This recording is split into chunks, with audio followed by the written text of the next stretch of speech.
Salut à tous, moi c'est Thierry Def, bienvenue dans cette formation consacrée au développement d'applications avec Django. Alors dans la partie précédente, nous avons vu comment ajouter des informations au niveau de la base de données à travers un formulaire que nous avons créé en HTML. Maintenant, dans cette huitième partie de la formation, nous allons voir comment modifier les informations à travers au niveau de la base de données et supprimer également des informations. Alors, pour la première partie, pour la première séance, en fait, nous allons voir comment supprimer d'abord les données. Ok. Ici, nous avons les informations que nous ajoutons. On peut mettre Jacques.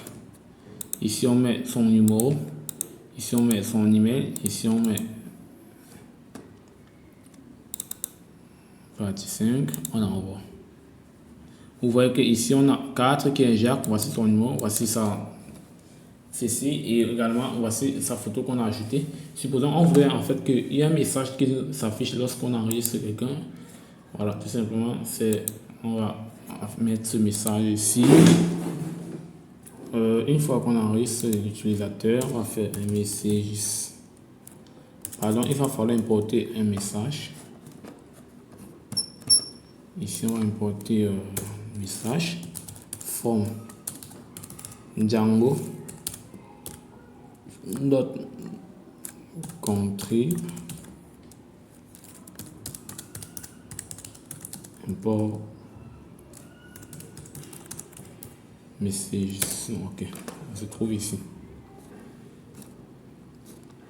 D'accord. Maintenant, une fois qu'on a enregistré l'utilisateur, on va dire ici un message. Pardon. J'aime utiliser message. Ok. Message. Point success. Votre inscription a bien été prise en compte. Voilà. Et pour afficher cela, on va tout simplement aller dans l'inscription. On va faire une boucle. On va faire une boucle à ce niveau. Dans un H1. On va dire OK, tout simplement.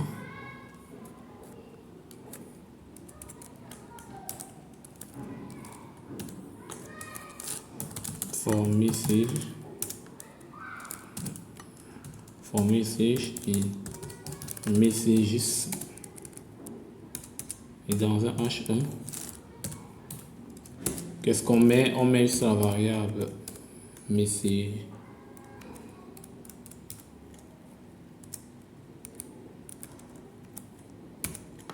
On met tout simplement la variable message. Et n'oublions pas de fermer notre boucle for. Ok, voilà. Ceci, c'est juste une parenthèse pour montrer. Si on enregistre maintenant un utilisateur, une personne, si on met un gangou, on met son numéro, on met son mail, on met sa photo. Ensuite, ici, on valide. Ici, on a votre inscription a bien été prise en compte. Voilà, c'est l'utilisateur. Ok, maintenant, ceci c'était juste une parenthèse. Revenons maintenant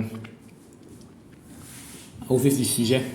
Maintenant, ici, on va ajouter un bouton supprimer. On va ajouter un bouton supprimer.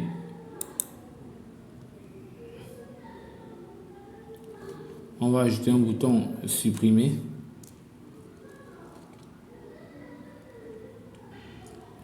Pardon, c'est sur inscription. Ici, on va ajouter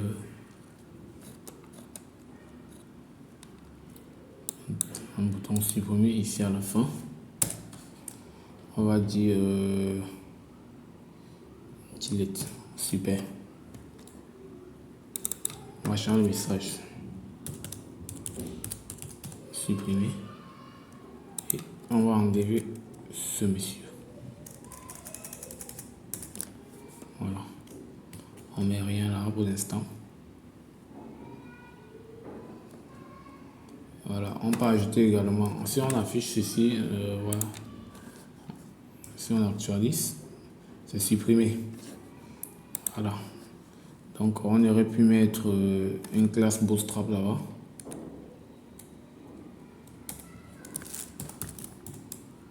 passe Bootstrap, BTN,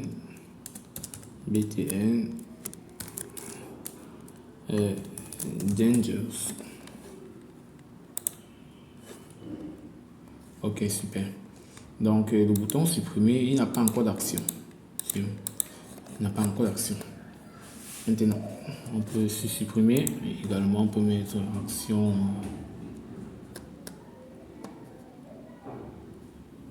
On va supprimer. On va créer une vue qui va nous supprimer cela. L'élément. Dans def, delete user qui va prendre un request suivi ensuite de l'ID de l'élément à supprimer par l'identifiant de l'élément. C'est l'élément unique pour un utilisateur. Ok. Ici on a personne.objet.get. On récupère .get dans la personne, on récupère son ID. On dit tout simplement dit personne.delete. Simple, n'est-ce pas? On récupère l'élément. Mais en gros, on va récupérer un objet de cet élément. Après, on va dire objet.delete. Voilà. Une fois qu'on delete, on fait un return de ce monsieur. Dans inscription. C'est simple, n'est-ce pas? Donc, on va mettre ici, on va aller mapper cela.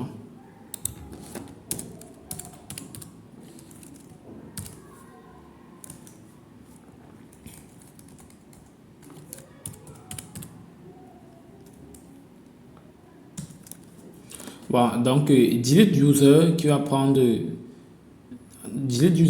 un ID. Donc ici c'est l'expression, c'est les regex en Python slash qui va prendre un ID pour préciser que ça va prendre un ID view qui va faire appel à cette view.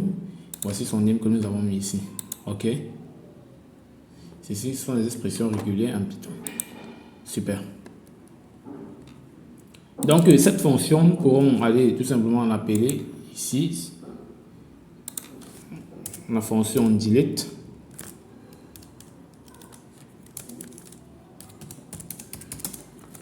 On va mettre tout simplement on va d'abord afficher l'élément on va d'abord afficher l'ID d'élément à supprimer.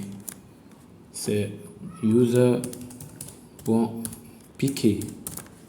Ok, voilà, user.piqué. Si on vient ici, on actualise. Si on actualise, c'est que si on vient ici, vous l'avez remarqué, ici on a c'est 12, ici 13.